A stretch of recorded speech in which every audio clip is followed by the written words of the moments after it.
Here we have a model for our content type page. Inside of this page, we have several fields, and the field that we'll be looking at today is the rich text field. We want to enable embed so we can embed other models that we have within our project.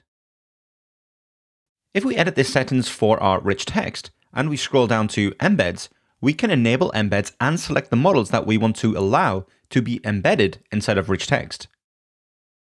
We can see here inside of our project that we have various models, and I want to allow content editors to embed assets and other pages.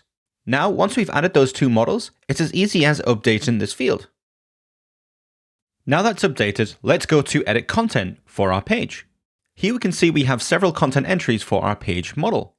If we edit one of these content entries and we scroll down to our content, we can add some content here for getting started. If we expand the rich text editor and we now paste some content into edit, here we can see that we have some code blocks and we have some headings for all of our content. Because this is a rich text field, we can make any of the text in here have a special heading type, or we can make text bold. And for other things that are important, well, we could underline those. Aside from styling content, we can embed documents that already exist within our project. Let's take this text here. Now we'll click to add a new link, and we can choose to link a URL to an external source, or we can link to an entry, which links to an existing entry in one of the models that we specified. Now, if we click to add an existing entry, we'll get a drop-down with those available models that we specified when we configured custom embeds. I'm going to link to a page here, and you'll see I can now choose from any one of the pages that I already have inside of my project. Let's just pick a random page here and click Insert. Now this link here, when we hover, we can see the current status of that page and what it links to. We can also inline documents instead of our rich text. Here, if we go to add a page and we select a model and we choose a random page, we can now see inside of this block quote that we have a custom inline element. If we click this here, we can edit or we can remove it entirely. Let's keep this in for now so we can explore that in the API playground later. Then further on down, before I give the instructions to my user, I want to embed a block element. So from the embed option, I'm going to choose block. Then from here, I want to show an image, so I'll click asset. My project already has assets that I've already uploaded, so I'm going to pick an existing one and link it inside of here. If we click on this asset, we can get a preview, and this is now available to us as a block embed. So here we have three types of embeds: link, inline, and block. I'm going to copy this slug for the page. Then inside of the API playground, we'll perform a new query to fetch that page. For the content field, we want to fetch the rich text AST, which is the field JSON.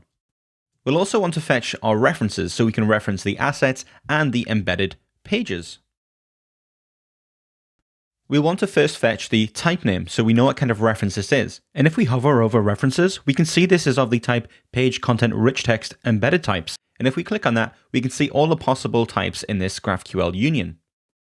Now inside of our GraphQL query, if we create an inline fragment and we spread onto the content model page, we can fetch all of the fields that we need to correctly show that page to our users that is embedded within our content. For the purposes of this, we'll just grab the title of the page that we embedded, and for the asset, we'll grab the asset URL. Now, if we go ahead and run this query, we should now see that we have our page getting started. And the AST contains an array of different elements. We can see for the first child in our rich text AST that we have a heading 2. And this is the heading that we applied when we were editing that content field. If we scroll down, we can see we then have a code block. We can now see for this child paragraph that we have this split up to have its own children. And inside of here, we have a special link. This is the embedded link, and we can see here that we have a node ID that it references and what the text for that link is. We can also see that the node type is a page. If we scroll on down, we can now see that we have a type embed. We have the node ID, we have any text. In this case, we don't have a text, we just have a page. Then further on down where we have another embed, we can see here that we have a node that we embedded with the ID here that is of the type asset. If we look at the references that are returned, we can see that we have a page and we have an asset. We can see our page title because that's what we fetched inside of our query.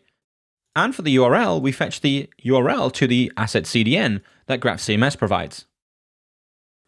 Then on the front end, using our rich text renderer, we can see here that we have text with links, and we have embedded images, and we have links to other pages. Finally, you'll want to check the examples on GitHub for rendering with Vue, Svelte, React, and more.